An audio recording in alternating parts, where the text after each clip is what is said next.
Buenas tardes. Disculpen los problemas técnicos.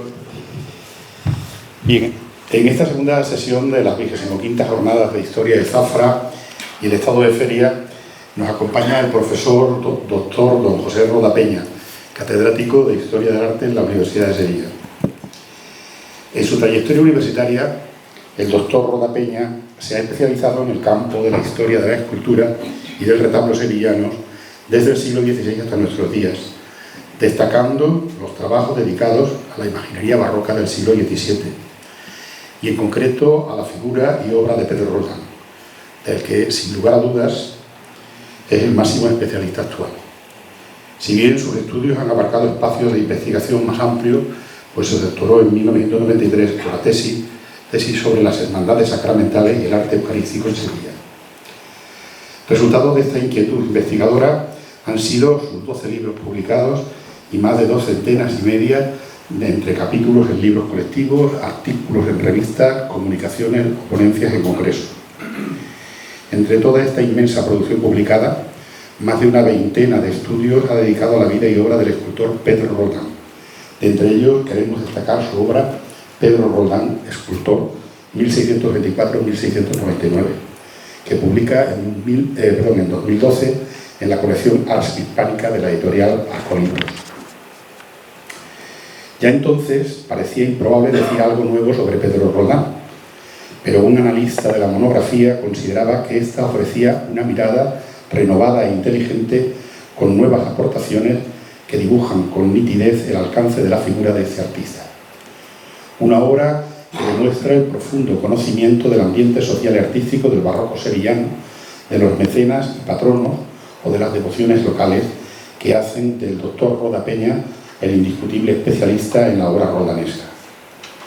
Fruto de sus estudios es el comisariado de la exposición de idéntico título, Pedro Roldán, escultor, 1624-1699, que con motivo del 4º centenario del nacimiento del escultor se celebró en el Museo de Bellas Artes de Sevilla del 24 de noviembre del pasado año 2023 al 10 de marzo de este año.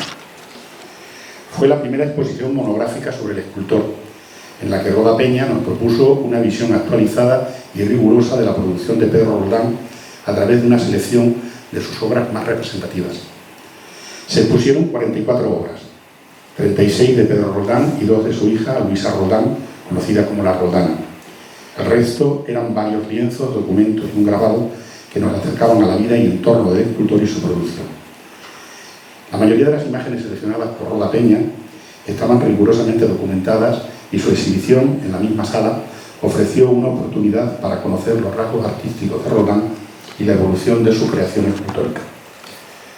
La presencia de esculturas barrocas sevillanas en Zafra y la atribución reciente de una de ellas a Pedro Roldán, publicada en el número 33 de la revista Laboratorio de Arte, correspondiente a 2021, nos animó a ponernos en contacto con el doctor Roda Peña para escuchar su autorizada opinión al respecto. Y hoy queremos agradecer su deferencia por haber aceptado acudir a estas jornadas de historia para ofrecernos su disertación sobre el escultor Pedro Roldán y su posible huella artística en Zafra. Gracias, doctor Roda Peña, y tiene usted la palabra.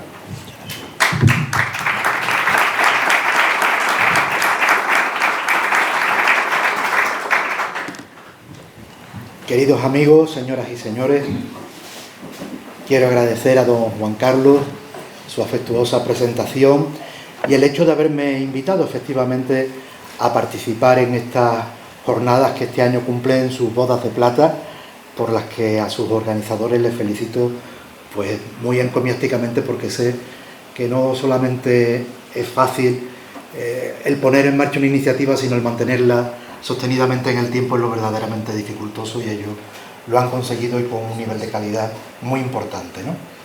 Efectivamente nos congrega la figura de Pedro Roldán, de quien estamos celebrando pues el 4º centenario de su nacimiento.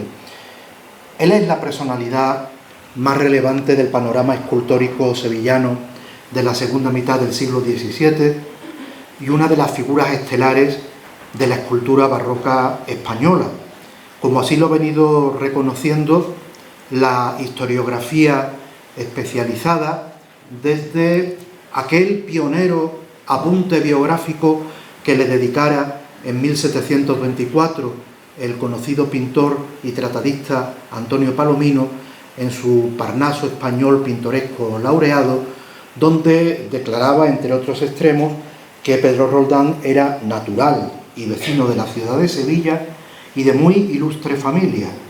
Fue eminente escultor, pintor y arquitecto, y el primero que hizo las cabezas de los niños con graciosa compostura de pelo. Y asimismo en todo lo demás fue superior su habilidad. Murió no solo con créditos de eminente artífice, sino de venerable varón por su eximia virtud y buen ejemplo. Lo que sin duda tenemos claro es que resulta incuestionable la impronta que dejó Pedro Roldán entre sus contemporáneos y aún más allá, durante buena parte del siglo XVIII, a través de su peculiar técnica de talla abocetada y su gusto por las composiciones abiertas, así como la reconocible caracterización estilística y morfológica de sus imágenes que reflejan, como iremos viendo, una contenida dinamicidad y una notable capacidad expresiva, sin olvidar su contribución a la hora de consagrar determinados modelos iconográficos. Pedro Roldán fue el escultor sevillano de su generación que gozó de un mayor prestigio y de una mayor proyección de cara al exterior, como lo prueba que sus creaciones escultóricas, mayoritariamente de temática religiosa y esculpidas fundamentalmente en madera policromada, pero también en yeso y en piedra, pues ya en vida del propio artista fueran requeridas desde múltiples localidades, no solamente andaluzas, sino de la Baja Extremadura, del País Vasco e incluso del archipiélago canario, a través de un amplísimo abanico de clientes que van desde los cabildos eclesiásticos y civiles, el alto y el bajo clero, y un sinfín de personas particulares que se podían permitir el estatus económico suficiente como para poder tener una escultura del maestro. Pedro Roldán fue hijo de un carpintero, Marcos Roldán, y de su esposa Isabel de Nieva, ambos oriundos de Antequera. Podríamos decir que su nacimiento en Sevilla tuvo lugar de una manera un tanto circunstancial, probablemente por un encargo laboral que recibiera su padre. El niño fue bautizado el 14 de enero de 1624 en la parroquia del Sagrario de la Catedral de Sevilla.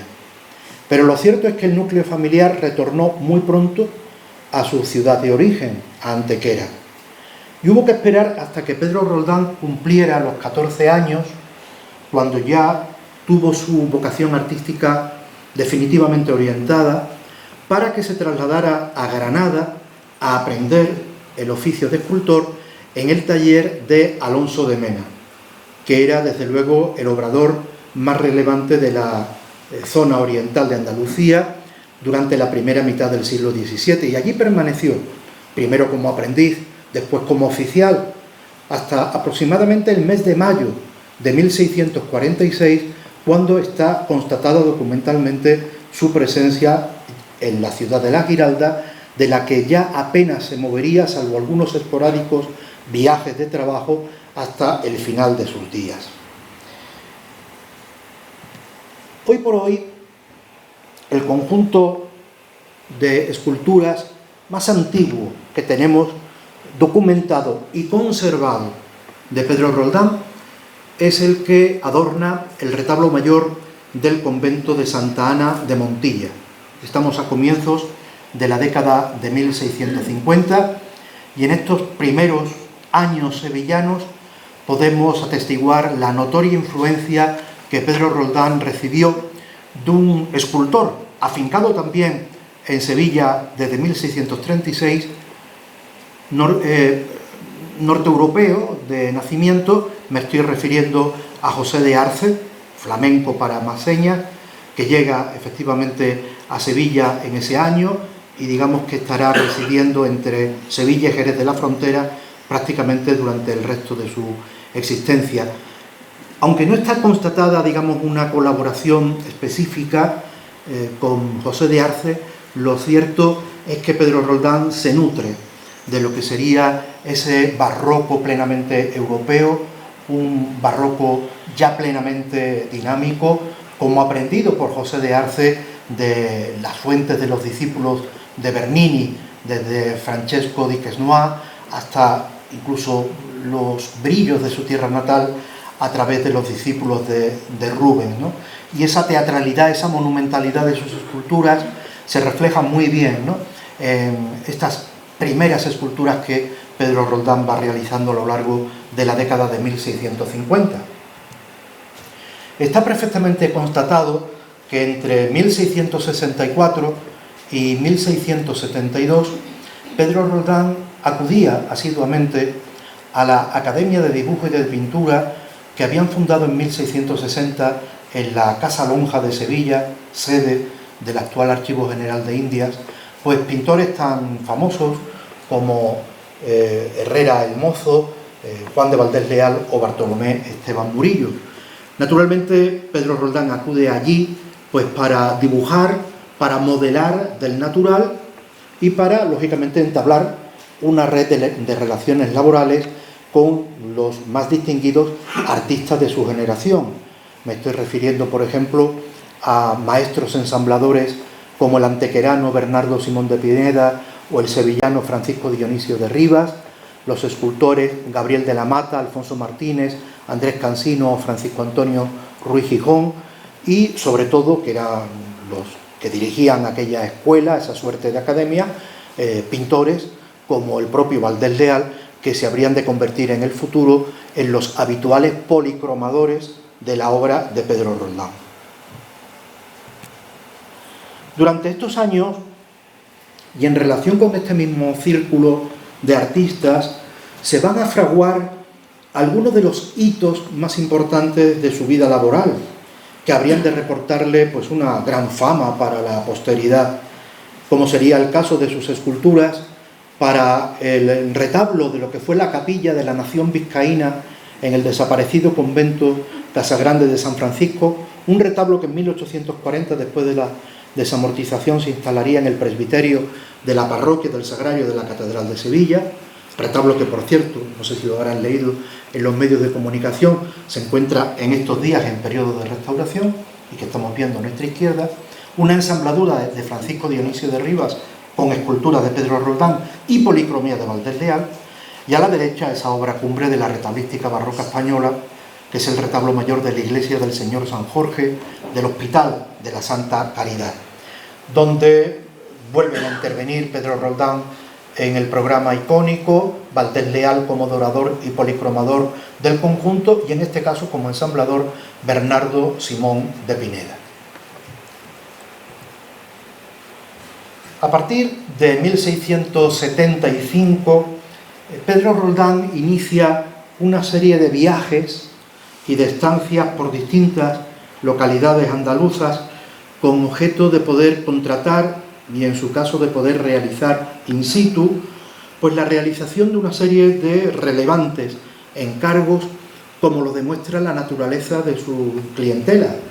En este caso sería el Cabildo de la Catedral de Jaén el que le encomendará pues la realización de todo el programa escultórico en piedra de su fachada principal, pero podríamos referirnos a los Cartujos de Jerez de la Frontera, quienes le encargan el dispositivo escultórico de su capilla del Sagrario, o podríamos referirnos al obispo franciscano Fray Alonso de Salizanes en Córdoba, que le encarga pues una Inmaculada que después no aceptará para la que era su capilla funeraria, pero vemos que eran efectivamente encargos muy versátiles por una parte, desde el punto de vista material, pero también de una gran nobleza en cuanto, ya digo, a la procedencia de sus diferentes clientes.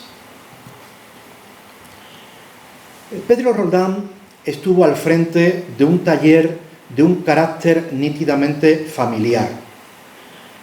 Y digo esto pues porque la mayor parte de sus 11 hijos siguieron el oficio paterno, y si no lo hicieron fue porque se dedicaron al mundo de la pintura y de la policromía de imágenes, al fin y al cabo colaboradores también de su padre. Pero no solamente sus hijos, también aprendices que acabarían convirtiéndose, muchos de ellos, en yernos de Pedro Roldán al contraer matrimonio con sus hijas. Lógicamente van creando pues una solidez en el taller al que se añaden pues figuras como sobrinos de Pedro Roldán, incluso su nieto, conocido de todos ustedes, Pedro Duque Cornejo, se va a formar en su infancia, en su adolescencia, en el taller de su abuelo, ¿no?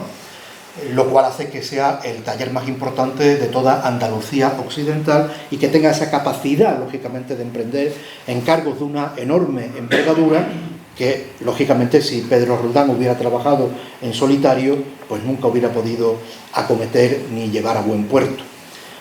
He escogido simplemente pues una trilogía de obras de estos artistas que se forman junto al gran maestro. Me estoy refiriendo a nuestra izquierda pues a su hija María Roldán, que contrae matrimonio con el escultor oficial de su marido, de su padre, Matías de Brunenque, y ambos realizan las esculturas del retablo mayor de la Colegiata de Olivares, entre ellas pues su titular, la Virgen de las Nieves. Me estoy refiriendo pues sin duda a la más famosa de todos sus discípulos, que es su hija Luisa Ignacia, Luisa Roldán la Roldana, que contrae matrimonio en 1671, un matrimonio muy accidentado, con otro oficial de su padre, Luis Antonio de los Arcos, y entre ellos, por ejemplo, tallarán las cartelas del paso procesional de la Exaltación de Cristo, que sigue procesionando en la tarde del Jueves Santo, en la Semana Santa de Sevilla, o su hija Francisca Roldán, que no será escultora, sino policromadora de imágenes, que se casa con otro oficial de escultura, José Felipe Duque Cornejo. Él esculpe, ella policroma la Virgen de los Dolores, que es la titular de la Hermandad del Nazareno de Carmona, y ambos serán los padres de Pedro Duque Cornejo y Roldán, ¿no?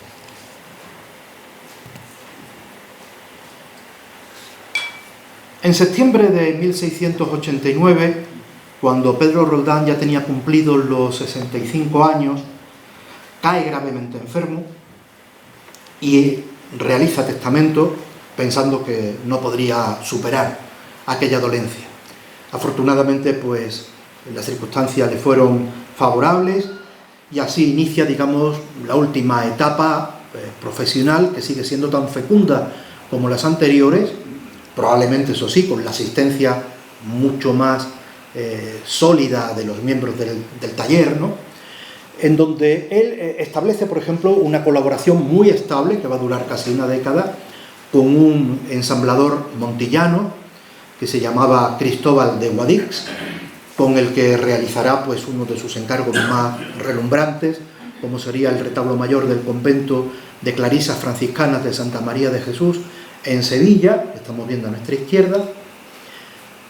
Como ya Palomino apuntaba en aquel apunte biográfico, Pedro Roldán es un artista bastante versátil.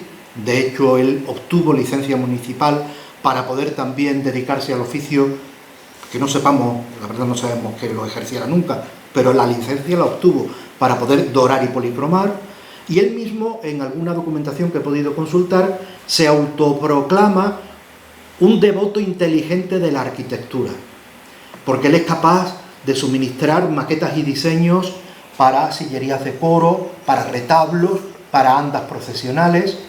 Él es capaz de realizar informes periciales sobre problemas que se presentan de cimentación, por ejemplo, o sobre resquebrajamiento de bóvedas, como sucede con la parroquia del Sagrario de la Catedral, a la que pertenece pues, el informe que estamos viendo a la derecha, de 1691, y él incluso en un momento determinado de su vida contrata, junto a su hijo, también llamado Pedro, para distinguirlo de su padre, Pedro Roldán el Mozo, contrata las 24 columnas de jaspe encarnado y negro que todavía se conservan hoy en el interior de la iglesia del Buen Suceso de Sevilla, ¿no?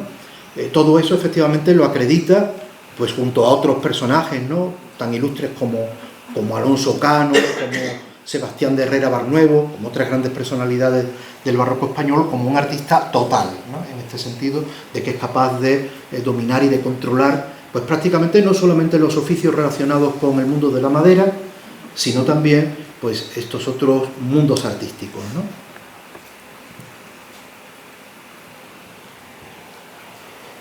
No escasearon los trabajos para su taller en este tramo final de su vida, con encargos procedentes de Antequera, ahí estamos viendo la Santa Catalina de la Colegiata de San Sebastián, de Sanlúcar de Barrameda, donde pudimos localizar este San Pedro en cátedra de la parroquia mayor de Nuestra Señora de la O, de Écija y de la propia Sevilla, ¿no? En este sentido me gustaría destacar un programa figurativo de extraordinaria importancia que él realiza tanto en piedra como en madera policromada, con motivo de la reconstrucción que se produce de lo que hoy es la parroquia de Santa María Magdalena de Sevilla y que en aquellos momentos era la iglesia del antiguo convento dominico de San Pablo el Real. Pues prácticamente todas las esculturas pétreas que hay alrededor, en las distintas portadas de esta iglesia, y muchas de las esculturas que hay en su interior, en las pechinas de la cúpula, en el coro bajo, etc., son obras documentadas de Pedro Roldán y de su taller, cuando él era ya un venerable anciano, ¿no? De hecho, Pedro Roldán murió a los 75 años de edad, siendo enterrado pues, el 4 de agosto de 1699 en la parroquia de San Marcos de Sevilla, en la bóveda de enterramiento que tenían los cofrades, y él lo era, de la Virgen del Rosario, una hermandad de gloria todavía subsistente en la ciudad, aunque trasladada de sede. Lo que era entonces la Hermandad del Rosario de San Marcos, hoy es la Hermandad del Rosario de San Julián. Bueno, a continuación, una vez que hemos hecho esta introducción, este panorama general sobre la figura, la personalidad artística de Pedro Roldán, vamos a seleccionar un grupo sobre todo de imágenes que podríamos calificar de devoción. Imágenes de devoción fundamentalmente realizadas, todas ellas en madera policromada, con esa finalidad persuasiva de conmover al espectador, al fiel creyente, para mover su alma a la conversión. Esculturas que han sido perfectamente trabajadas en sus 360 grados, es decir, no son simplemente, aunque puedan estar, esculturas de retablos, donde Pedro Roldán hacía juegos malabares con la economía de medios para dejar los dorsos planos, para no policromar aquellas zonas que no se veían, para desbastar y no rematar lo que era la talla de aquellos huecos no visibles a simple vista. No, en este caso son esculturas, como digo, de un gran empeño, desde el punto de vista del encargo, también de lo que sería el presupuesto, ¿no? Presupuesto alto en todos estos casos, los que vamos a seleccionar para complementar un poco la visión del artista, ¿no? Procurando seguir pues, una cierta secuencia cronológica. Y para eso comenzamos con unos encargos tempranos de su carrera. Los dos se fechan en 1657, son estas interpretaciones simultáneas que él realiza de San Miguel Arcángel, el príncipe de las milicias celestiales. Los dos presentan lógicamente pues ciertas afinidades desde el punto de vista iconográfico, pero también algunas sustantivas variantes, ¿no?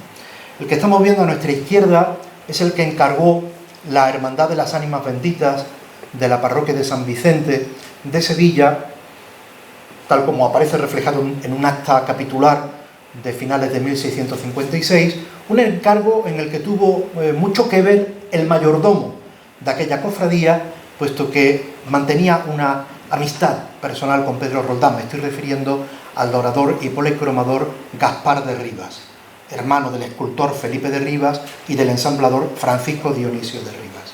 De hecho, sospechamos, aunque no está constatado, que fuese Gaspar de Rivas quien policromara originalmente la escultura.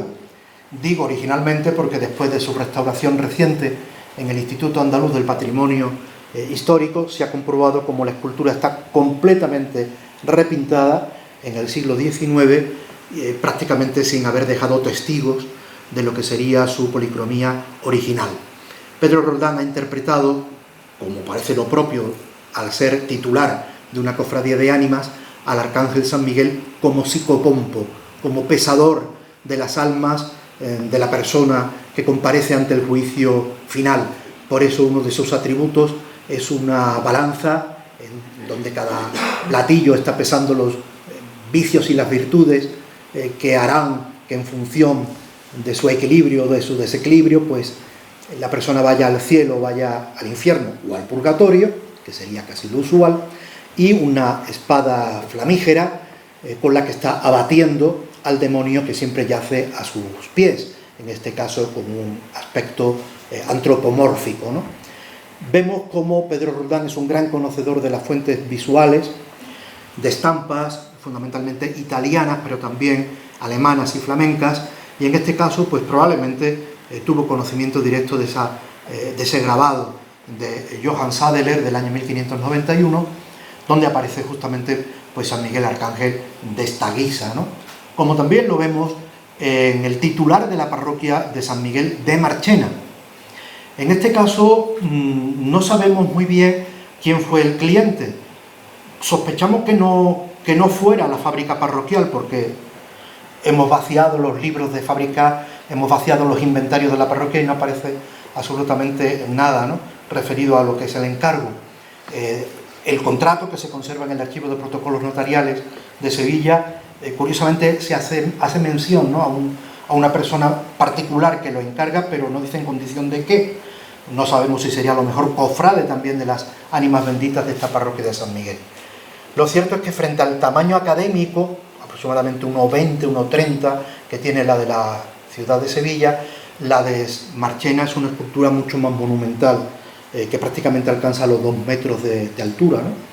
También se restauró con motivo de la exposición esta del Museo de Bellas Artes y se pudo comprobar cómo había sido repolicromado 3 veces, conservándose la policromía más reciente de mediados del siglo XVIII, que era de gran calidad y no se quisieron asumir riesgo de intentar recuperar ninguna policromía subyacente, ¿no?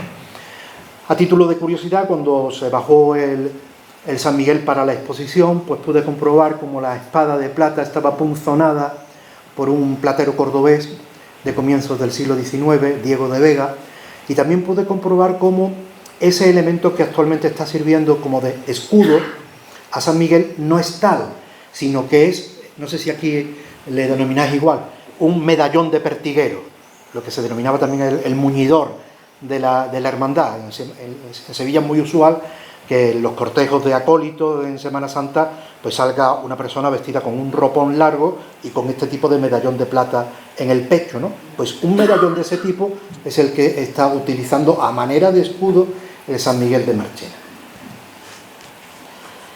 Este San Juan Evangelista, cotitular de la Hermandad de Jesús Nazareno del puerto de Santa María, es hoy por hoy la única imagen documentada de vestir y con carácter procesional que tiene Pedro Roldán. Después veremos cómo tiene, digamos, atribuidas bastantes más, pero fehacientemente documentadas solo esta. Y se pudo comprobar este extremo cuando fue restaurado en 1993 en el taller del profesor sevillano Juan Manuel Miñarro, y al desensamblar su candelero original aparecieron en su interior esas 2 tablillas que ustedes ven proyectadas en pantalla y que nos ofrecen una información preciosa a propósito de la autoría de la obra, porque allí se expresa como Pedro Roldán es el autor, pero es que además deja constancia del año de ejecución, 1662, e incluso el detalle de su domicilio en aquel momento. Pone que vivía en la calle de la Muela, que efectivamente está comprobado que allí tenía su taller, ¿no?, en aquellos momentos. La calle de la Muela, en la que hoy se rotula en Sevilla como calle O'Donnell, que pertenecía y pertenece a la feligresía de Santa María Magdalena. Bueno, pues nos encontramos con este San Juan, que tiene únicamente como imagen de candelero talladas únicamente las partes visibles, ¿no?, la cabeza, ambas manos y los pies, que permanecen en su estado original. El resto pues era un maniquí apenas desbastado, apenas anatomizado, y realmente pues el busto, la cabeza, es la que focaliza, podríamos decir, la atención del espectador por ese carácter dialogante, comunicativo, que muestra, no en balde, forma grupo con una Virgen dolorosa con la que procesiona bajo palio en la madrugada del Viernes Santo, ¿no?, en el puerto de Santa María. Ahí podemos ver esa característica forma de tallar los cabellos Pedro Roldán, como si fueran grumos mojados, esa talla abocetada del pelo, no solamente del pelo, también del bigote y de la barba, como sobre todo en las décadas de 1650, 60, 70, Pedro Roldán no hace uso, por lo general, hay excepciones, de lo que nosotros denominamos los postizos. No emplea ojos de cristal, no emplea lágrimas vítreas, no emplea pestañas de pelo natural, sino que los ojos están pintados sobre la propia madera, las cejas están peleteadas a punta de pincel, las lágrimas, el policromador de turno las simula con un reguero pintado y un empaste de yeso superior en lo que sería la gota acuosa propiamente dicha, ¿no?, de tal manera que observamos en su integridad escultórica, sin ningún tipo de simulación, lo que serían estas obras de Roldán. Antes me refería a la importante labor desplegada por Pedro Roldán a la hora de consagrar, no digo de crear, de consagrar determinados modelos iconográficos. Sería, por ejemplo, el caso de San José con el Niño Jesús. Esta escultura que estamos viendo en el centro de la pantalla y que desde siempre es propiedad del Cabildo Metropolitano, en cuyo tesoro se expone, realmente representó una revolución en el panorama escultórico sevillano con respecto a lo que había venido siendo la tradicional interpretación del Padre terrenal, del Niño, puesto que la escultura sevillana, tanto por parte de Martínez Montañés, de Juan de Mesa, de Francisco de Ocampo, los grandes maestros de la primera mitad del siglo XVII, habían representado a San José como conductor, guiando al Niño Jesús de la mano, en actitud itinerante los dos. Él, efectivamente, nos coloca ante este revulsivo donde San José acuna entre sus brazos tiernamente al pequeño Jesús. Y tuvo tal éxito, digamos, esta iconografía, que durante generaciones se vino repitiendo sin más, no solamente en el caso de la escultura, sino también en el caso de la pintura, ¿no? Ahí tenemos la confrontación de lo que sería la imagen del San José de Roldán con una obra de un discípulo directo de Murillo, Francisco Meneses Osorio, que 20 años después de haberse realizado la escultura, 1684, pues realiza esta versión bidimensional, pero prácticamente calcada, incluso en la composición de los paños, ¿no?, y por supuesto en la actitud de ambas figuras, de San José y del niño. Hay una diferencia. El niño de Roldán es un niño risueño, bien despierto, juguetón. Sin embargo, el de Meneses Osorio está plácidamente dormido y está llevando pues una diminuta crucecilla de madera en su mano, ¿no? Fíjense, hay otra gran diferencia también que introduce Roldán. Hasta entonces, cuando se representaba a San José con el niño siempre aparecía indefectiblemente vestido.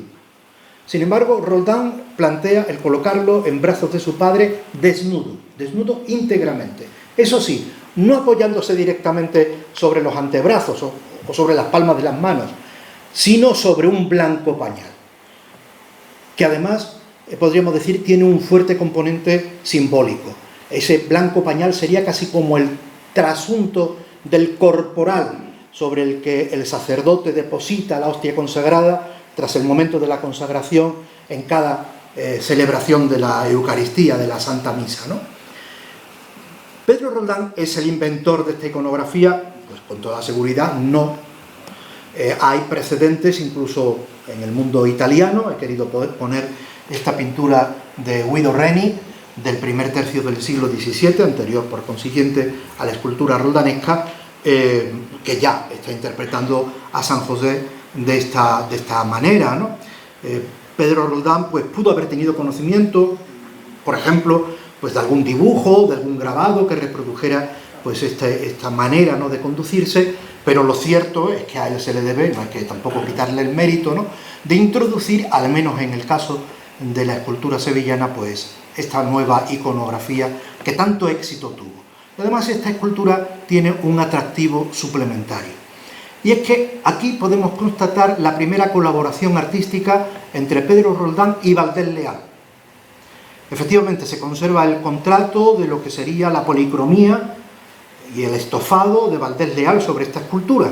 También, tanto la escultura como la policromía, en 1664. El encargo lo hacen dos hermanos que eran canónigos de la Catedral de Sevilla, Francisco y Fernando de la Puente Verástegui, y la ubicación original de esta escultura fue en el frontispicio de una de las capillas más solemnes de la Catedral de Sevilla, la que estaba dedicada, la que sigue estando dedicada nada más y nada menos que a San Isidoro, un copatrón y una de las grandes figuras intelectuales de la España visigótica, ¿no?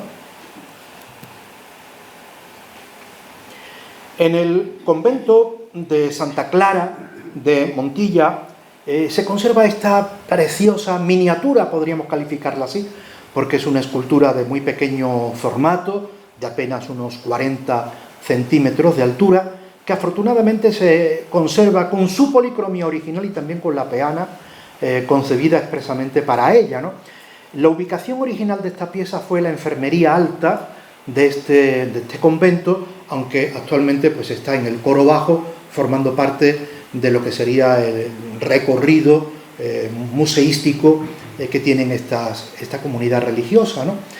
He querido también pues traer junto a la figura de este San Juan, que está representado en el momento de escribir el Apocalipsis en la isla de Patmos, ese grabado también de Johann Sadeler, que reproduce justamente esa misma escena, porque es indudable que Pedro Roldán lo conoció y lo manejó. El hecho de haber escogido a San Juan como un adolescente y no como marcaría la tradición de un venerabilísimo anciano. Se dice que San Juan escribe el Apocalipsis y muere cuando tiene 100 años en la isla de Patmos. Aquí lo vemos pues como un adolescente, ¿no? Pero es que incluso la disposición oblicua de las piernas, la disposición del plegado indumentario, la aparición del águila que originalmente en el pico llevaba el tintero donde San Juan mojaba la pluma de oca, todo está sacado del grabado. Pero es más, si nos fijamos en el ángulo superior izquierdo del grabado, donde aparece la visión de la mujer alada, asediada por el dragón de 7 cabezas que está esperando a que nazca la criatura para devorarla, es exactamente la misma escena, la misma que aparece pintada en la escultura en la página derecha del libro que San Juan tiene abierto sobre su rodilla, ¿no? Es decir, aquí tenemos todo un alarde. Desgraciadamente desconocemos, como suele pasar, el nombre del policromador, pero realmente cuando hablamos de escultura policromada casi podríamos hablar de una coautoría, ¿no? No es solamente el autor de la talla quien interviene, sino también, lógicamente, el policromador, puesto que, como diría Francisco Pacheco en su célebre tratado del arte de la pintura, pues la pintura era vida para la escultura. Realmente le prestaba, decía él, su última perfección. Y así como una mala policromía se puede cargar una buena escultura, una magnífica policromía puede realzar una escultura mediocre, ¿no? En este caso yo creo que hay un equilibrio extraordinario entre lo que sería una extraordinaria talla con una magnífica policromía. Sin movernos del convento de Santa Clara de Montilla, nos encontramos con esta pareja de bustos relicarios que fueron donados a la comunidad por una persona que Juan Carlos conoce muy bien, doña Ana Fernández de Córdoba, Figueroa y Enríquez de Rivera, que era hija de los marqueses de Priego y duquesa viuda de Feria, además de duquesa de Segorbe y Cardona. Ella fue efectivamente una de las benefactoras por antonomasia de esta comunidad durante la segunda mitad del siglo XVII, y a ella pues se debe la donación de esta pareja. Nunca hubo la más mínima duda a propósito de la identidad del busto relicario que tenemos a nuestra izquierda, Santa Apolonia, porque aparece llevando claramente no solamente la palma del martirio, sino el instrumento, esas tenazas con las que le fueron arrancadas todas las piezas dentales. Sin embargo, sí que ha habido una gran confusión a lo largo de los años a propósito del busto de la derecha, puesto que cualquier guía que se pueda consultar de Montilla, la tradición oral, las propias monjas, pues afirmaban reiteradamente de que se trataba de Santa Cecilia, la patrona de la música, quizás por presentar la herida sangrante de su cuello, puesto que ella murió degollada, ¿no? Pero a raíz de llevar estas dos esculturas a la exposición, tuve la oportunidad de consultar inventarios de este convento, y allí reiteradamente, desde la época de la donación, se habla efectivamente de Santa Apolonia, pero se habla de unas de las 11.000 vírgenes. Bueno, todos conocéis la historia, me imagino, de Santa Úrsula y las 11.000 vírgenes que fueron martirizadas en masa en la ciudad alemana de Colonia, cuando aquella tremenda procesión fue atacada por los hunos, de tal manera que, bueno, claro, si hablamos de 11.000 vírgenes, os podéis imaginar que hay reliquias de esas 11.000 vírgenes por todas las catedrales, monasterios, colegiatas que os podéis imaginar, ¿no? Tratándose, por otra parte, de una leyenda muy divulgada a través de la célebre obra medieval de Jacobo de la Vorágine, La leyenda dorada, ¿no? El hecho es que otra persona, que también conocéis aquí mejor que yo, pues el conde de Feria, Pedro Fernández de Córdoba y Figueroa, que era uno de los miembros del séquito de Carlos V, en 1531 está en Colonia y se trae a España una serie de reliquias, tres de las cuales, 3 cráneos, los regala al monasterio de Santa Clara de Montilla. Y uno de ellos es el que se deposita en el hueco, en la teca de este busto relicario que tenemos a nuestra derecha, ¿no? Por consiguiente, pues, sin poder precisar lógicamente su nombre, hay ya que catalogar esta escultura como una de las 11.000 vírgenes, así sin más, ¿no? Pero sería más correcto que Santa Cecilia. Nos desplazamos a la antigua iglesia de los clérigos menores de Sevilla, actual parroquia de Santa Cruz. Estamos en el año 1670, cuando un capitán de flota de origen vasco, Sebastián de Arría, actúa como albacea testamentario de su esposa recién fallecida, llamada doña Ana de Luna Ladrón de Guevara, y encarga a una formidable trilogía de artistas formada por Bernardo Simón de Pineda, ensamblador, Pedro Roldán, escultor, Juan de Valdés Leal, dorador y policromador, el retablo que habría de presidir la capilla funeraria familiar, que todavía se conserva in situ en el lado del Evangelio de la parroquia de Santa Cruz. Es un retablo de modestas proporciones, como propio del lugar que ocupa, un retablo salomónico. Lo importante es que todo el retablo conserva el dorado y la policromía original de Valdés Leal.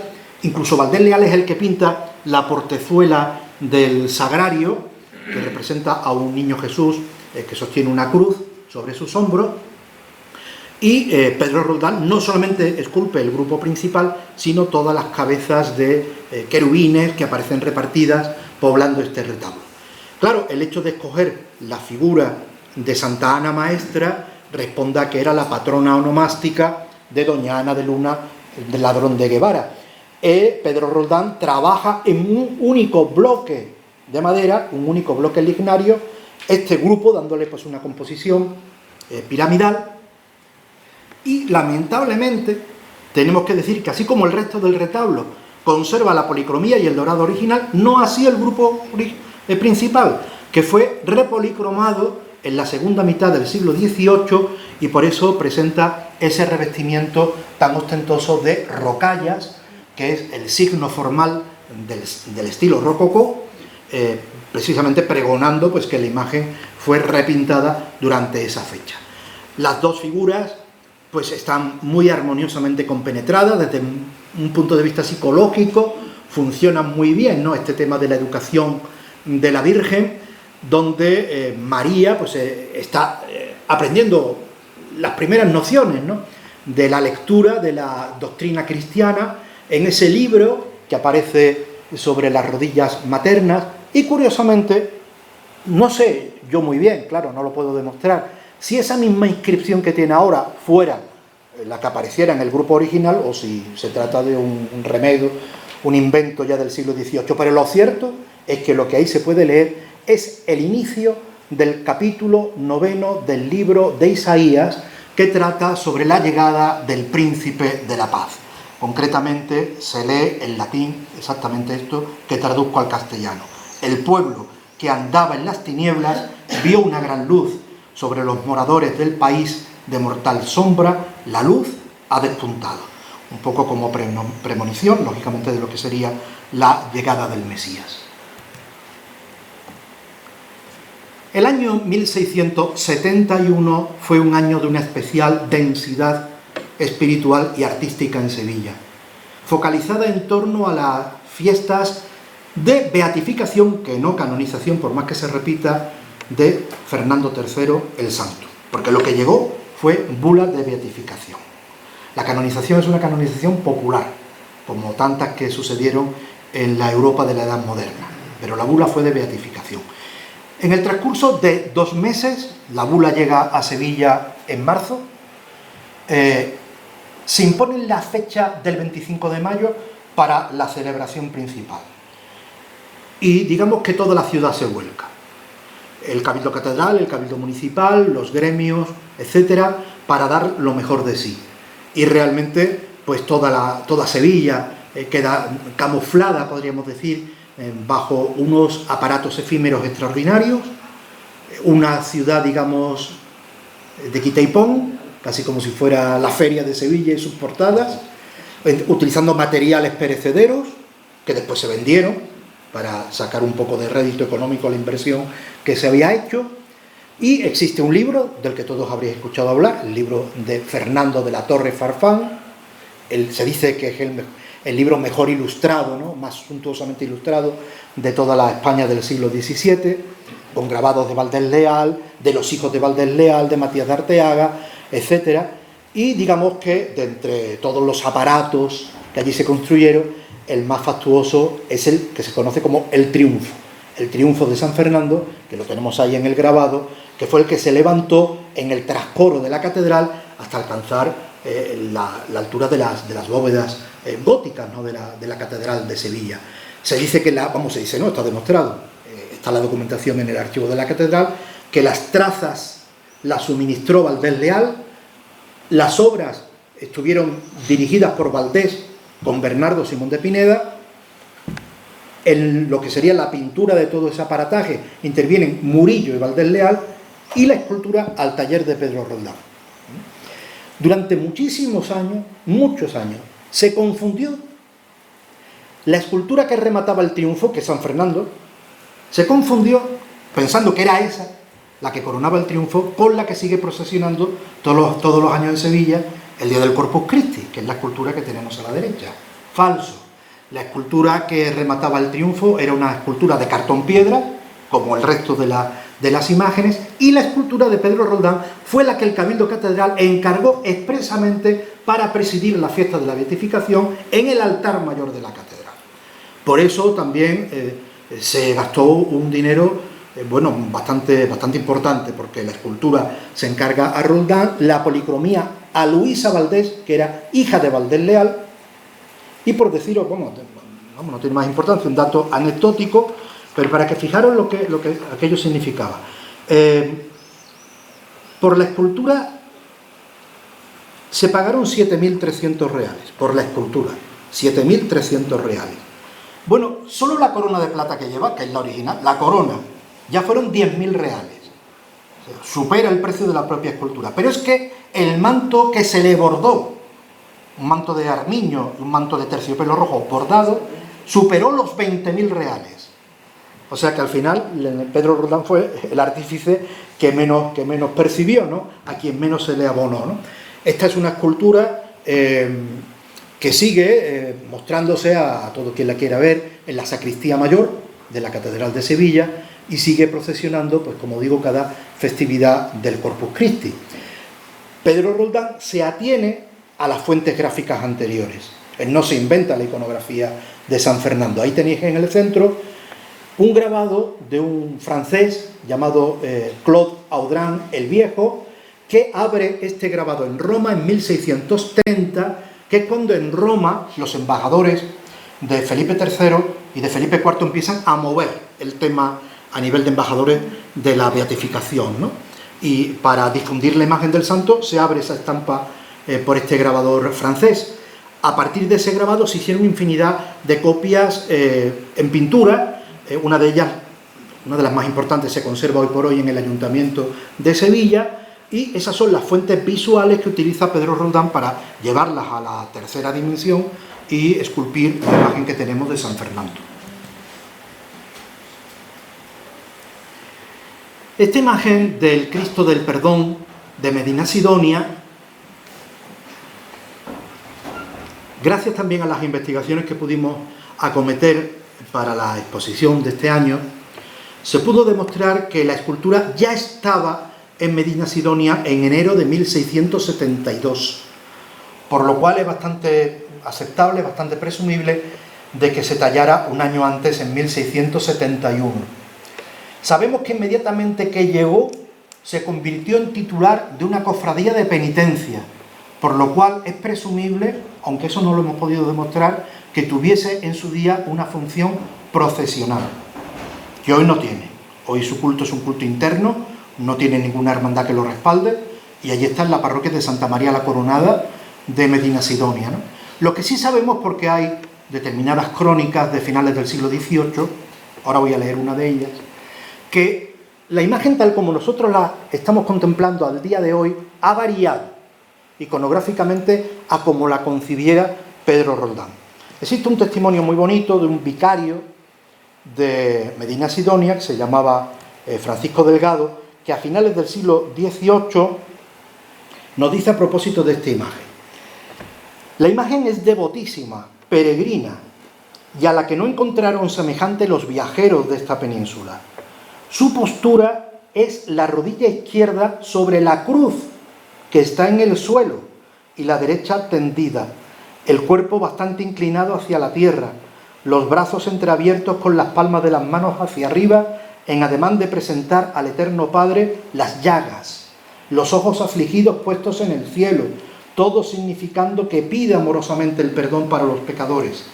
Esta tierna postura con propiedad tan natural de todos los miembros hace pasar esta imagen por muy particular y devotísima. Hoy vemos que la rodilla izquierda está apoyada sobre una esfera terrestre y no sobre una cruz tumbada en el suelo, cuya presencia, sin embargo, hemos podido localizar en una fotografía, la única fotografía que le hemos visto, de finales del siglo XIX, que ven ustedes también a la derecha de la pantalla. No obstante, yo pienso que los dos elementos, la cruz y la esfera, pudieron haber convivido desde el principio. De hecho, la iconografía del Cristo del Perdón, que está muy difundida, sobre todo por Castilla, menos por Extremadura y tierras andaluzas, pero hay esculturas de Bernardo del Rincón, de Luis Salvador Carmona, todos aparecen apoyando la rodilla sobre una esfera. Además, sobre una esfera terrestre donde se ha pintado, aquí la pintura está muy desvanecida, se ha pintado la escena del pecado original, como si Cristo estuviese, lógicamente, a través del sacrificio de la cruz y de todos los méritos de su pasión, liberando y redimiendo, y por eso es el segundo Adán, ¿no? Redimiendo del pecado, ¿no?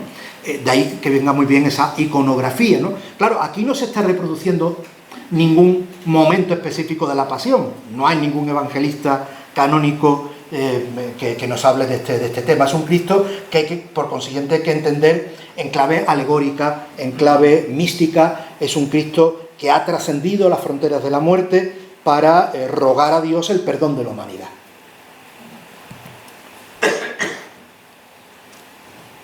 Aquí nos encontramos con una atribución nueva también, que puedo aportar en el catálogo de la exposición, de esta Virgen del Mayor Dolor, que se conserva en la parroquia de Santa Cruz, en un retablo que también contrató originalmente Bernardo Simón de Pineda, con pintura de Valdés Leal. De hecho, el Cristo yacente que no se puede ver por el reflejo, ¿no?, pero que está a los pies, en el banco del retablo. Es una pintura de Valdés Leal que estuvo expuesta en el Museo de Bellas Artes en la última exposición antológica, y aunque en el contrato no se dice nada, ni una palabra, a propósito del autor de las esculturas, pues sospecho que volviera a actuar esta trilogía tan renombrada con Pedro Roldán. De hecho, bueno, pues aquí lo que nos encontraríamos sería esta Virgen en el siglo XVII, en la documentación parroquial, se titula siempre como Virgen de la Soledad. Y a partir de 1734 se comienza a denominar del Mayor Dolor. ¿Por qué? Pues porque se establece en la parroquia una congregación de mujeres, una congregación rosariana con esa vocación, y la toman como titular. Pero realmente su vocación originaria es soledad. Y realmente esta Virgen, yo tengo para mí que es una transposición también escultórica de aquella célebre soledad de Gaspar Becerra para el convento de los Mínimos de la Victoria de Madrid, que desgraciadamente se perdió. Se perdió no, la destrozaron, la quemaron en los sucesos de la Guerra Civil, y que era una imagen de candelero para vestir, no era una imagen de talla completa. Lo que allí eran textiles, Roldán los pasa a la talla completa, pero respeta los colores originales. El rostrillo blanco monjil alrededor de la cabeza, la túnica blanca y el manto negro que cae en cascada desde la cabeza hasta los pies. Una dolorosa que, como la madrileña, se encuentra arrodillada, con las manos entrelazadas y dirigiendo la mirada entornando los ojos hacia abajo, ¿no? Hay determinados puntos de conexión entre esta Virgen con otras dolorosas autentificadas de Pedro Roldán, como la de la Piedad, ¿no?, del Sagrario de la Catedral de Sevilla. Podríamos haber proyectado otras más, ¿no?, pero de hecho se trata, ya digo, que de una atribución, pero creo que bien fundamentada, a la gubia de Pedro Roldán. Ya sabemos también el extraordinario legado de Pedro Roldán para el Hospital de la Santa Caridad, cuando esa hermandad estaba dirigida por don Miguel Mañara y Vicentelo de Leca como hermano mayor, ¿no?, que es quien da el impulso definitivo a lo que sería la construcción de la iglesia actual y su exorno por parte de los mejores artistas del momento. Si conocéis la Iglesia de la Caridad, allí podremos ver los murillos que nos robaron los franceses, los Valdés Leal, los retablos de Bernardo Simón de Pineda y las esculturas de Pedro Roldán.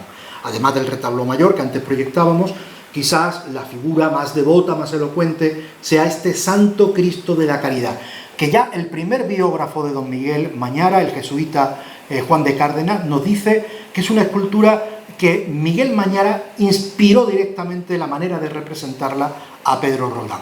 Es otro momento que no corresponde, digamos, a ningún pasaje concreto de la Pasión. Muchas veces he encontrado publicado que se trata de un ex homo, para nada que ver con ese tipo de escena, ¿no? Este no es el pretorio de Pilato. Cristo ya ha llegado a la cima del Calvario, ha sido despojado de sus vestiduras, y son los momentos previos a la crucifixión, cuando él aparece hincado de rodillas, anudadas sus muñecas y el cuello por una ruda soga que se encuentra tallada en la propia madera, y él ruega oración al Eterno Padre, ¿no? Es una de las esculturas más realistas, dramáticas, incluso podríamos decir en tono patético, que realiza Pedro Roldán a lo largo de su carrera. Aquí la policromía, que sí que está documentada como de Valdés Leal, juega un papel verdaderamente coprotagonista, porque no hay mejor manera de representar lo que serían las laceraciones, las huellas tanatológicas de la Pasión, e incluso Pedro Roldán, para incidir más en ese cruel naturalismo, retalla lo que serían las heridas de los codos, de las rodillas, de los hombros, de tal manera que nos encontramos como la carne desgarrada. Realmente es el efecto que se produce, ¿no? Nosotros, a pesar de lo que nos dice Juan de Cárdenas, claro, tenemos que reflexionar muy bien a propósito del origen de este modelo iconográfico, porque Granada, la tierra donde se formó artísticamente Pedro Roldán, y Antequera, la ciudad que le vio crecer, ya tenían ejemplos anteriores de este mismo modelo.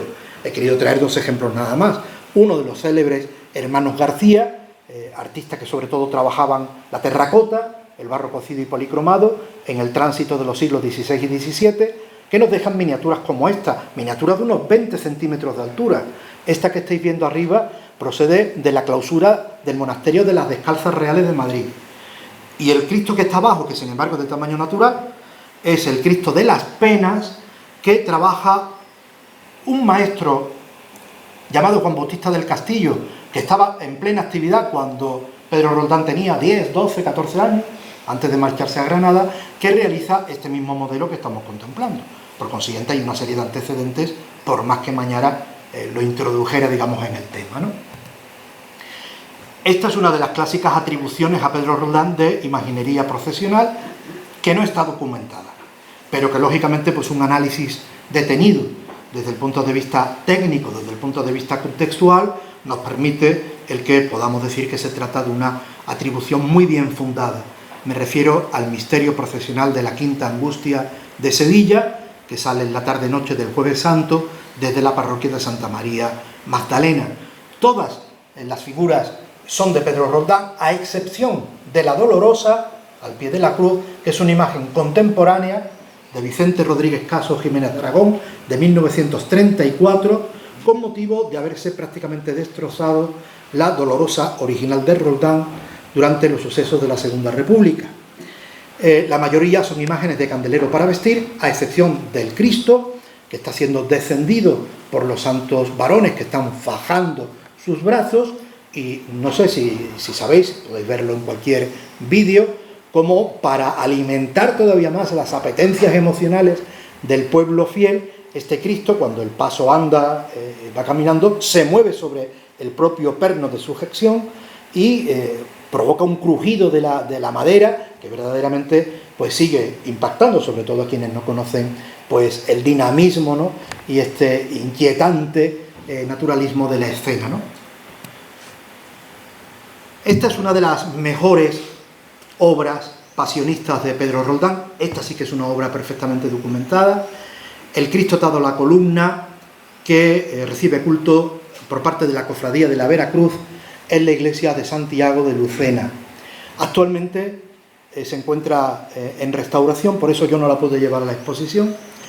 La está restaurando en Sevilla el taller de Pedro Manzano Beltrán, y probablemente, al menos tengo la promesa de la hermandad, de que cuando se termine la restauración se podrá llevar al Museo de Bellas Artes como obra invitada. Será una ocasión, antes de llevarla de vuelta a Lucena, de poderla disfrutar de cerca, porque realmente es una escultura verdaderamente maravillosa, ¿no?, desde el punto de vista de su tratamiento anatómico, de ese brío, de esa fuerza no solamente física, sino esa entereza moral, hasta aguerrida, podríamos decir, que se refleja en el rostro de Cristo, que no se arredra ante el suplicio de los verdugos, sino que realmente pues está dirigiendo pues una oración, también una súplica al Eterno Padre, ¿no? Aquí tampoco hay empleo de postizos, están los ojos pintados sobre la propia madera, ¿no? Se conserva hasta el recibo del carretero que transportó esta escultura desde Sevilla hasta Lucena. La escultura llega a Lucena en blanco, es decir, sin policromar, y allí la va a estucar y policromar un pintor local llamado Bernabé Jiménez de Illescas. Es decir, es una escultura que está, digamos, documentada desde el principio hasta el final, ¿no? Esta fue otra de las novedades que presenté a la exposición del Museo de Bellas Artes. Nunca se había atribuido este grupo a Pedro Roldán. Se trata de un precioso nacimiento, propiedad de la Santa Escuela de Cristo de la Natividad, y que hemos podido fechar en torno a 1675. Creo también que la atribución la he podido argumentar razonablemente bien, ¿no? Entre otras cosas porque he podido documentar cosas que no se sabía, que Pedro Roldán fue uno de los hermanos fundadores de la Santa Escuela de Cristo en Sevilla, en el año 1662. Hay un testimonio muy bonito del año 1674, porque esta Escuela de Cristo era una escuela de la que formaban parte las élites de las ciudades, y se dedicaban a ejercicios semanales, sobre todo de oración mental, y cuando llegaba la Cuaresma, de disciplina, ¿no? Hay en un acta capitular de 1674 se exime a Pedro Roldán de su asistencia, se dice, porque suele faltar con total asiduidad a las sesiones semanales, y se le exime por dos razones. Una, por su carácter de bienhechor. Y segundo, que es lo más interesante, dice el secretario de la escuela, dice, a las que solía faltar no por falta de afecto y devoción, sino por la necesidad precisa que le obliga a la asistencia de su trabajo personal por las muchas obras que tiene a su cargo de escultor de imaginería. Claro, es curioso que a continuación de este apunte aparezca la donación del nacimiento. No se dice que el donante sea Pedro Roldán, pero aparece, ya digo, que a renglón seguido. Y aunque no se diga, viendo las esculturas una por una, ¿no? Sobre todo, bueno, el rey Gaspar, que es el que está a la derecha de San José, su cabeza es prácticamente idéntica, pero claro, miniaturizada, a la que sería la del famoso Cristo de la Oración en el huerto de la Hermandad de Montesión de Sevilla. Los estofados se han podido recuperar en esta última restauración, totalmente originales, ¿no? Es muy curioso, fíjense, mientras que los Reyes Magos, que se supone que son los personajes más ostentosos, presentan una policromía casi de tintas planas, los personajes, digamos, más humildes, la Sagrada Familia de Nazaret, son los que presentan un estofado reluciente, ¿no? Esto tendrá 30 centímetros aproximadamente, ¿no? Bueno, gustó tanto, una anécdota, no tiene ninguna importancia, ¿no? El día de la inauguración, iba yo contando esta historia, ¿no? El consejero de Cultura que asiste a la inauguración de la Junta de Andalucía, pues claro, la inauguración fue en noviembre. Bueno, se quedó tan entusiasmado que inmediatamente pidió permiso, estaba allí, porque todavía se conserva, existe la Escuela de Cristo, para utilizar este nacimiento como tarjeta de Navidad oficial de la Junta de Andalucía. O sea que el crisma que se mandó estas Navidades de la Junta de Andalucía fue el misterio de Pedro Roldán. Voy pasando ya muy rápido porque no quiero ya abusar de su paciencia, que ya ha sido bastante, ¿no? Pero esta Inmaculada también tiene una historia detrás magnífica, ¿no? Maravillosa, ¿no? La traigo cotejándola con esa pieza de Pedro de Mena, no por casualidad, sino porque forma parte, ¿no? de lo que es el contexto de la obra. Este es el encargo del obispo franciscano Fray Alonso de Salizanes, obispo de Córdoba. Él está construyendo en la mezquita catedral su capilla de enterramiento, está preparando su sepulcro y quiere que el retablo lo presida una Inmaculada. Y él, en vez de encargársela directamente a un autor, convoca una especie de concurso entre los dos escultores, a su juicio, con buen juicio, mejores de toda Andalucía. Pedro Roldán en Andalucía occidental, Pedro de Mena y Medrano en Andalucía oriental. Y los dos presentan al entendimiento del obispo una y otra pieza. Y se conserva una crónica coetánea, ¿no? De la persona que está transcribiendo la opinión, tal. Y entonces se dice allí exactamente que el prelado se mostraba sumamente indeciso, ya que ambas le enamoraban por su singular perfección. Pero finalmente se inclina por la propuesta de Pedro de Mena, que es la que preside la capilla Salizanes de la mezquita de Córdoba, mientras que la de Pedro Roldán la desecha. ¿Y por qué la desecha? ¿Porque no le gustaba? ¿Porque era mala? No, por algo que a nosotros hoy nos hace sonreír, porque es algo asombroso. Dice el cronista, que es su secretario de cámara, dice, por parecerle que el ropaje de la de Sevilla era muy airoso, que decía más de Asunción que de Inmaculada. Y claro, ante el riesgo de posible confusión entre los fieles, pensando en que en vez de una Inmaculada, que es lo que él quería, fuese una Inmaculada arrebatada por los ángeles hacia el cielo, se queda con la Inmaculada de Pedro de Mena, que es mucho más estática, mucho más embarada, mucho más hierática, y no, digamos, yo creo que la propuesta más innovadora desde el punto de vista de lo berninesco, en la vanguardia, digamos, de lo barroco, es la de Pedro Roldán, indudablemente, ¿no? Bueno, fijaos también, se suele repetir con mucha insistencia, pues, falsedades historiográficas, ¿no? Por ejemplo, se dice todavía en los manuales de arte español, el modelo, digamos, la tipología del exe homo y la dolorosa de Busto es una creación granadina. falso de toda falsedad. Digamos que simultáneamente, desde finales del siglo XVI, se está produciendo este género de bustos, tanto en el área sevillana como en el área granadina. Es verdad que quizás desde el punto de vista cuantitativo, ¿no?, Granada supera a este modelo sevillano porque lo cultivan Pedro de Mena, José de Mora, José Risueño, etc. Y en Sevilla, bueno, pues se conserva una serie muy extensa de finales del siglo XVI de Gaspar Núñez Delgado, y ya en el siglo XVII comienza a decaer, pero la cultiva Pedro Roldán.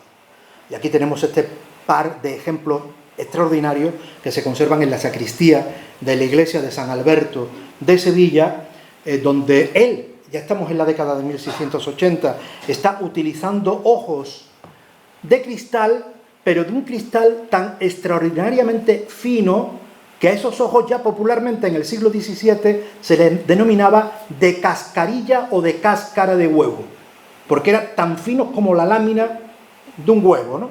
Y de hecho son elementos extraordinariamente quebradizos. Es rarísimo que haya llegado hasta nuestros días ojos íntegros. De hecho, para la exposición hubo que restaurar, reconstruir uno de los ojos de la Dolorosa porque lo tenía parcialmente rehundido, ¿no? Estaba quebrado. Roldán no solamente tiene esta pareja aquí en Sevilla, hasta en Berlín, en el Museo Bode de Berlín, hay una Dolorosa que ya uno de mis maestros, el profesor Jorge Bernales, se la atribuyó en 1973 y que la traigo como correlato de la que tenemos en la capital hispalense. Otro formidable, en este caso crucificado, que realiza Pedro Roldán es el Cristo de la Expiración de Écija del año 1680. Lo contrata inicialmente la Cofradía de las Ánimas Benditas, pero inmediatamente es aceptado como imagen procesional en Semana Santa, como sigue sucediendo en la actualidad.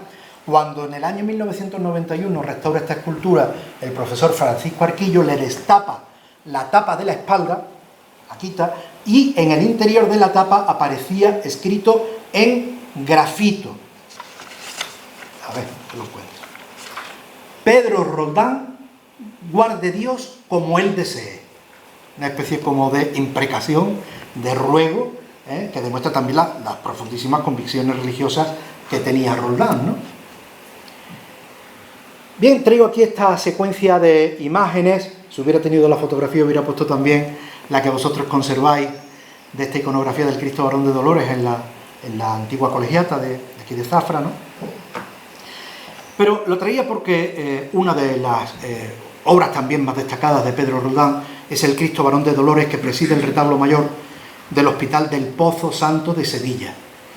El Hospital del Pozo Santo lo fundaron en 1666 dos beatas terciarias franciscanas, Marta de Jesús Carrillo y Beatriz Jerónima de la Concepción, y fundan un instituto que se ha mantenido prácticamente inalterable hasta el día de hoy. Hoy día, en el Hospital del Pozo Santo, sigue ayudándose a superar enfermedades y ayudando a bien morir a ancianas, desvalidas, abandonadas, incurables. Es como el hospital femenino que hace la otra cara de la moneda del Hospital de la Caridad, que recoge exclusivamente a hombres. Pues el Hospital del Pozo Santo, hasta hace muy pocos años, exclusivamente a mujeres. Últimamente han empezado también a aceptar matrimonios, ¿no? Bueno, este Cristo de los Dolores tampoco es un Cristo que aparezca recogido en ningún evangelio, ¿no? Es un Cristo que al mismo tiempo presenta todos los tormentos de la pasión, pero al mismo tiempo está resucitado. Está abrazando el madero, muestra la llaga del costado, de las manos y de los pies, está pisoteando la calavera, la serpiente del maligno está retorciéndose en torno a la cruz. Pero es muy curioso porque aquí está toda la secuencia muy bien documentada. Pedro Roldán está llevando a las tres dimensiones un lienzo, el que aparece en el centro, que fue una donación de una noble dama madrileña, doña Ana de Trujillo, al Hospital del Pozo Santo en 1671, para presidir la enfermería primitiva del hospital. Como desde entonces tiene tantísima devoción, se piensa que la iglesia que se está construyendo se consagra al Cristo de los Dolores. Pero en Sevilla lo que funciona bien es la imagen de escultura a la hora de atraer devociones. Se encarga Pedro Roldán que, inspirándose en el lienzo, haga la escultura. Pero es que el anónimo pintor madrileño, que es el que realiza el lienzo, se está inspirando al mismo tiempo en una escultura, que es el Cristo de los Dolores de la capilla de la Venerable Orden Tercera de Madrid, obra del escultor Domingo de la Rioja en 1643. Autor que pocos años antes, en 1635, había realizado el alfa de toda esta serie iconográfica, que es el Cristo de la Victoria del convento de Agustinas Recoletas de Serradilla, en la provincia de Cáceres. O sea, esta es la vida de las imágenes, ¿no? Domingo de la Rioja empieza transcribiendo lo que eran grabados, sobre todo de Alberto Durero, de Lucas Cranas el Viejo. De ahí pasa a la pintura y de la pintura llega a Sevilla y se convierte también en escultura sevillana, ¿no? Aquí tenemos este San Juan Bautista, que se ha recuperado también para la exposición. Este San Juan se creía perdido completamente. De hecho, desde 1950 no se le había vuelto a citar, se creía desaparecido. Con motivo de estar preparando la exposición, al visitar la parroquia de San Juan Bautista de Écija, el párroco, bueno, oye, entra en este almacén, que ahí tenemos unos trastes. Bueno, pues allí estaba la escultura que en su momento presidió el retablo mayor, destrozada. Se tuvo que restaurar a este efecto, se recuperó la posición original del brazo derecho, señalando al cordero rampante, y me paro en ese detalle, el cordero rampante.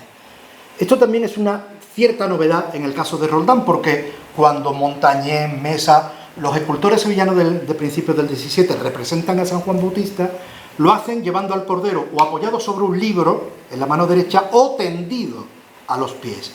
Pero, ¿de dónde saca Pedro Roldán esta postura? Pues de su maestro, José de Arce, que la había cultivado en esa escultura que hoy está en la Catedral de Jerez, pero que procede de la Cartuja de Jerez, donde vemos que tiene esa misma posición, ¿no? En el año 2004 se subastó en Londres esta esculturita que vemos aquí a la derecha de San Juan Bautista, como obra, creo que certeramente, de Pedro Roldán, que es todavía más cercana, ¿no?, a la obra de José de Arce, por la posición alzada de su brazo derecho y por la propia posición del cordero. Hasta ahora, el único niño Jesús exento que podemos caracterizar como más nítidamente de Pedro Roldán es este niño Jesús que los carmelitas descalzos del Santo Ángel de Sevilla apodan como el galán, ¿no?, por su apostura, por su belleza, ¿no? En el museo lo podemos ver, pues, con ese aparato de textiles, la cruz de plata, las potencias, a la exposición, para que se pudiera ver en su integridad escultórica. Lo pudimos mostrar íntegramente desnudo, y yo creo que es interesante en la talla, ¿no? También el mismo interés tiene la peana. La peana es la original, y a mí siempre me pareció como un trozo extraído de un retablo, ¿no?, de Bernardo Simón de Pineda o de Francisco Dionisio de Rivas, dorado y espectacularmente policromado, con esos tonos verdes, azules y carmines que estamos viendo ahí, ¿no? Otra escultura perfectamente documentada de Pedro Roldán es el Nazareno de la O, titular de la cofradía que sale de la calle Castilla, pues cada tarde del Viernes Santo, llevando esa espectacular cruz de carey y plata, que está documentada como una obra del año 1731, con carey mexicano pero con manufactura sevillana, ¿no? Es una obra que fue muy maltrecha también en 1936 y que tuvo que ser restaurada y recompuesta prácticamente por Antonio Castillo Lastrucci.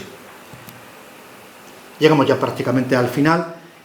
Tenemos este grupo ya muy tardío de su producción, esta Santa Ana Maestra de aproximadamente 1694. Esta fecha la pudimos obtener porque es la fecha del testamento de una noble dama de origen portugués, doña Ana de Paiva, cuya familia estaba enterrada en el convento del Santo Ángel de Sevilla, y en su testamento del mes de noviembre deja un legado artístico muy potente a los carmelitas, y entre ese legado está este grupo escultórico de la Santa Ana, que se ha conservado con su policromía original y que es una versión tardía de aquel grupo primerizo que había realizado para Santa Cruz.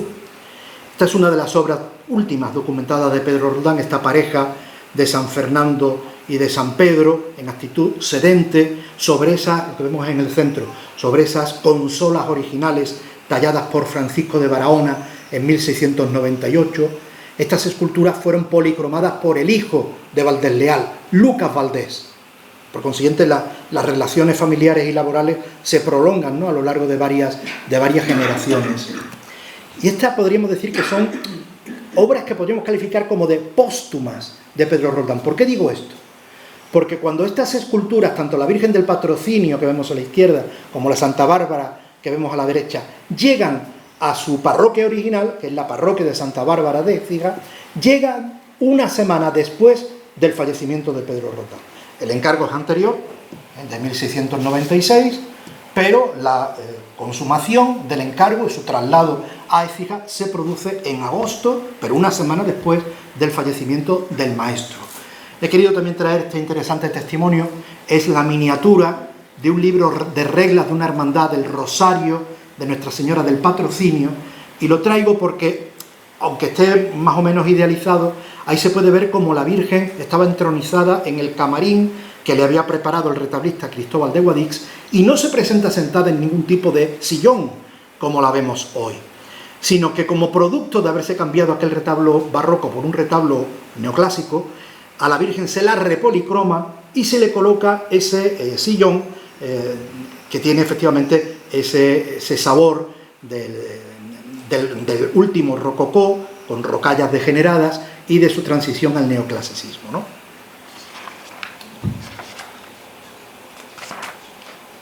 Y la guinda del pastel, claro, vamos a hablar ahora de esta percepción, podríamos decir, de lo que sería la posible huella artística de Pedro Roldán en Zafra. Más concretamente, pues en el monasterio de Santa María del Valle, vulgo de Santa Clara. El pasado año 2021, mi discípulo, Carlos Maura, publicó en las páginas de la revista, como ya se ha dicho, Laboratorio de Arte, una plausible atribución a Pedro Roldán de la imagen de San Francisco de Asís, que se custodia en la clausura de este cenobio, por más señas en su refectorio, tras haber pasado por distintas ubicaciones. A dicha conclusión llegó tras el pertinente análisis de la talla y el apoyo de cierta documentación contextual. Dicho estudio, es curioso, vio la luz apenas unas semanas después de haber sido escogido este San Francisco por los responsables, por Juan Carlos como responsable del Museo de Santa Clara, como pieza del mes de octubre. La revista se publicó en el mes de noviembre, quiero recordar, apareciendo allí catalogada como una escultura de escuela sevillana y fechable durante el último tercio del siglo XVII, lo que indudablemente se corresponde con la realidad, además apuntándose en la ficha explicativa en lo evidente de sus rasgos roldanescos. O sea que Juan Carlos, con muy buen ojo, como ha demostrado en tantísimas ocasiones, ya percibió, ¿no?, el origen claramente sevillano, su vinculación con el obrador Roldán, que después ya, a las pocas semanas, se certifica en un artículo académico, ¿no?, como el de este discípulo que les digo. Este San Francisco es de un tamaño algo inferior al natural, pues mide aproximadamente 1,40 m de alto. Presenta talladas en madera la cabeza, las manos y los pies, mientras que el hábito está modelado en telas encoladas, siendo este último un añadido incorporado probablemente a finales del siglo XVIII o principios del siglo XIX. Ello conduce a la razonable suposición de que en origen estuviese concebida como una imagen de candelero para vestir. La policromía que luce en las zonas anatómicas visibles puede ser la original. De todas maneras, esta mañana, al verlo en directo, comentamos que la escultura necesita una urgente restauración, porque incluso hay elementos de su soporte lignario que faltan, como algunos dedos de las manos, y probablemente en el transcurso de esa restauración es donde se podrá calibrar verdaderamente si la escultura presenta la policromía original o si, como aparece a simple vista, pero no lo puedo asegurar, presenta algunas zonas repintadas. Eso habrá que verlo, ¿no?, en el proceso de la restauración. En cualquier caso, no parece que aquella modificación de introducirle el cuerpo de telas encoladas modificara en absoluto su iconografía primitiva, apareciendo San Francisco en actitud de sujetar un crucifijo en su mano izquierda, al que dirige su fervorosa mirada, al tiempo que muestra la llaga estampada en la palma de su diestra. Además, una apertura en el hábito permite que podamos contemplar el estigma impreso en su costado y debajo el cilicio representado con un entrelazado metálico. Los ojos, como se pueden ver en estos detalles más cercanos, son de cristal y puede, como hemos visto también anteriormente, que estuviesen incorporados a la mascarilla por el propio autor. Quedan restos de haber contado con pestañas postizas en el borde del párpado superior, estando pintadas, peleteadas a punta de pincel en el párpado inferior. La atribución a Pedro Roldán, como antes indiqué, me parece muy acertada, como se deduce de la técnica de talla y de los rasgos morfológicos y expresivos que presenta la cabeza de este poverello de Asís. En efecto, así parecen confirmarlo las facciones angulosas del rostro, el tratamiento facetado a base de amplios golpes de gubia que configuran los compactos mechones de su cabello, como el propio gesto anhelante del santo, con el ceño suavemente fruncido y la boca entreabierta, permitiendo incluso la visión de ambas hileras de dientes. Hasta finales del siglo pasado, este San Francisco, como se puede ver en la fotografía de la izquierda, recibía culto en una de las hornacinas laterales del retablo mayor de esta iglesia conventual, haciendo pareja con una Santa Clara incorporada, como reza en su peana en 1897, que aún se conserva allí. Este retablo fue contratado en 1670 con el maestro ensamblador extremeño Alonso Rodríguez Lucas. Pero atención, este ensamblador había sido aprendiz en el taller de Blas de Escobar, taller en el que había colaborado Pedro Roldán en la realización de varios retablos, como por ejemplo el retablo mayor del convento de Santa Ana de Montilla, que proyectábamos al principio de la conferencia.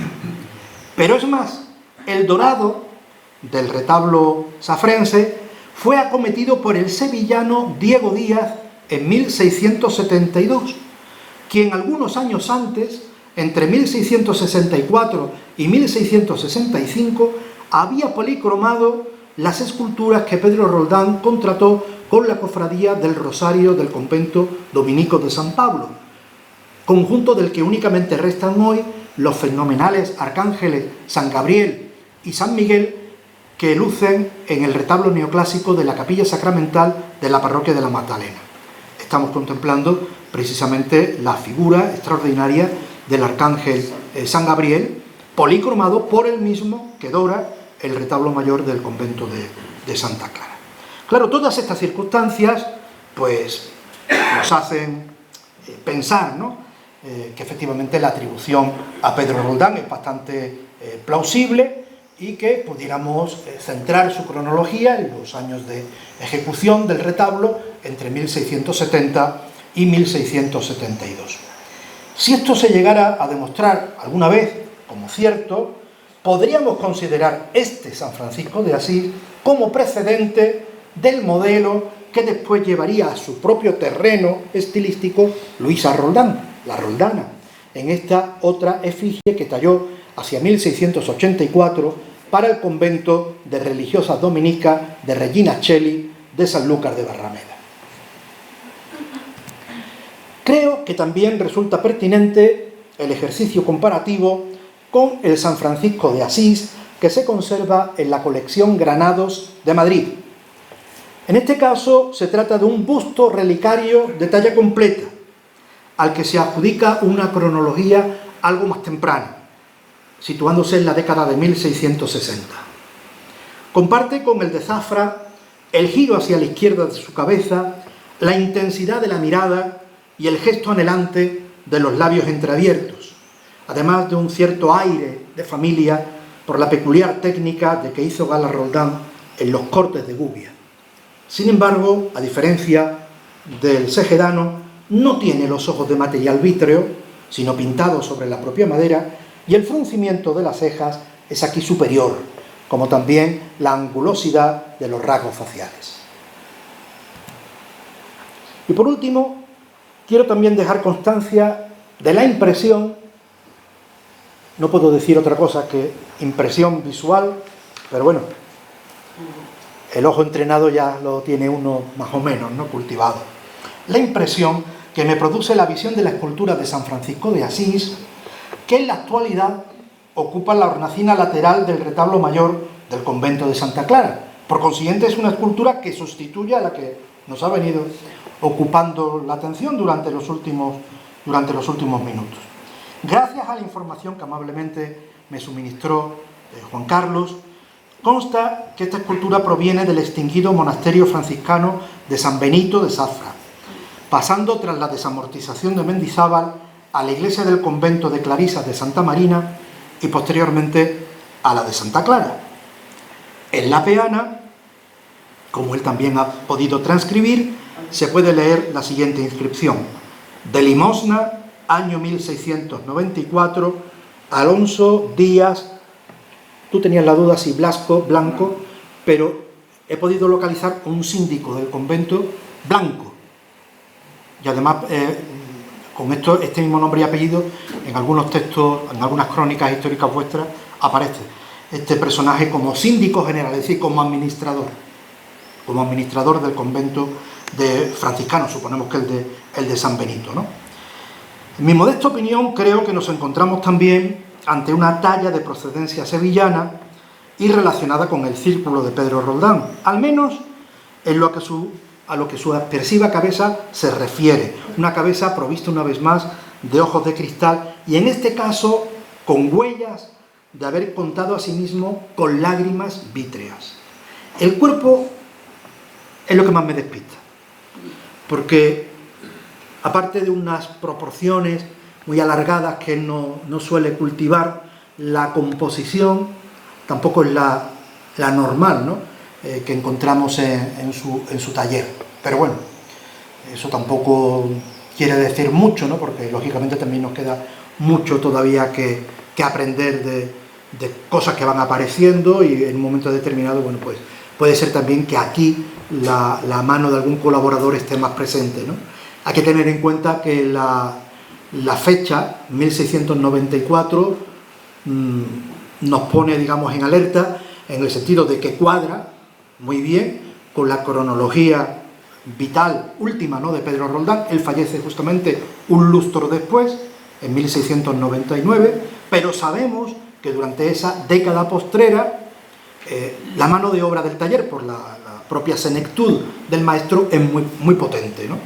Y es muy difícil, por consiguiente, discernir lo que pertenece exclusivamente a la mano del maestro y lo que pertenece, lógicamente, a la ejecución material de sus discípulos, ¿no? Aunque, lógicamente, el modelo inicial, el acabado final, pues también le pueda pertenecer.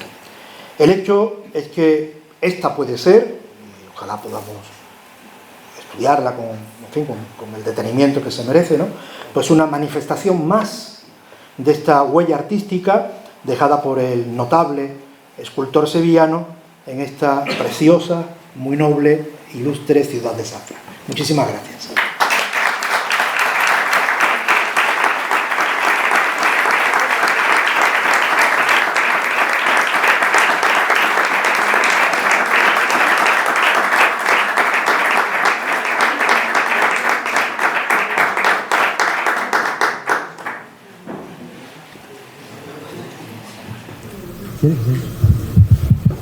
Una pregunta.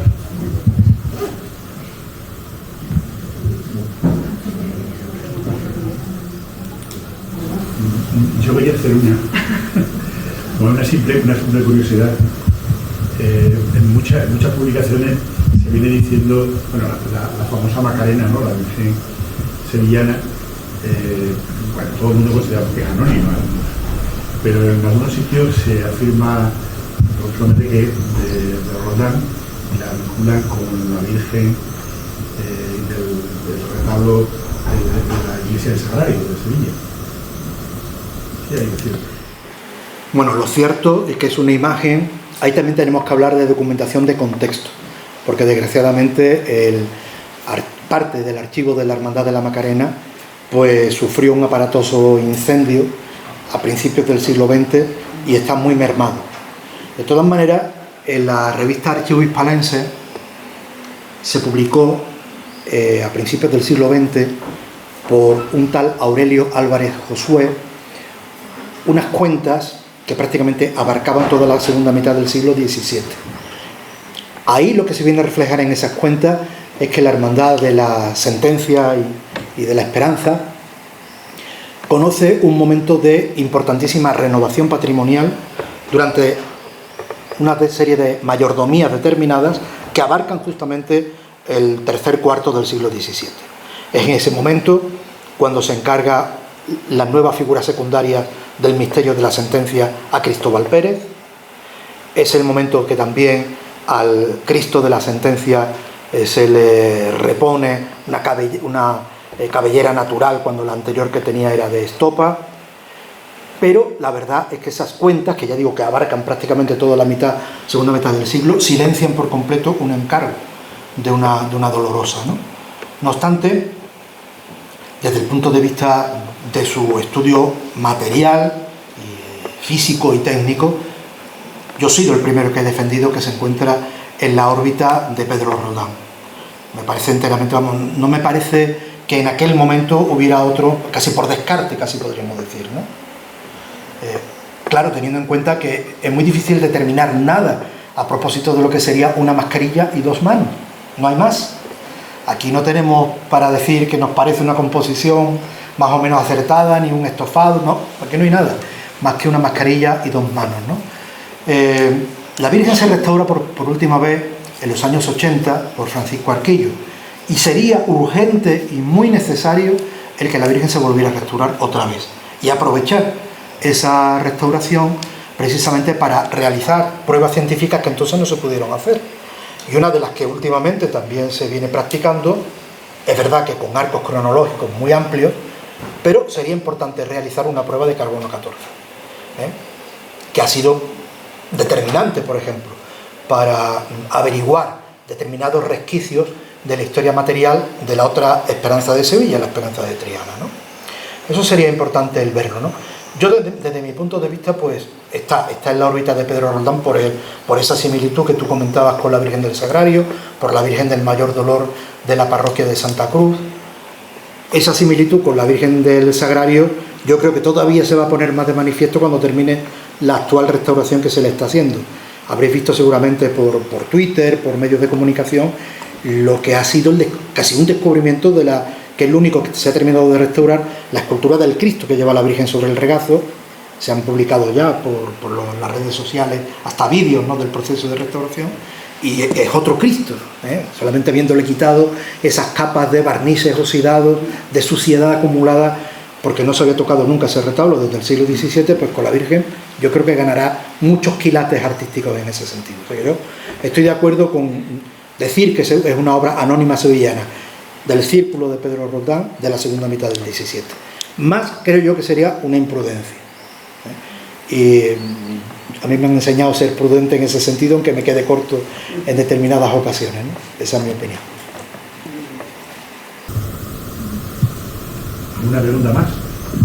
Bueno, pues muchísimas gracias por su asistencia, y les recordamos que mañana a la misma hora pues tenemos la conferencia del Virrey Francisco Javier Venegas, un francés olvidado, a cargo de don Sergio José Venegas, que es el presidente del Colegio Farmacéutico de Trabajo.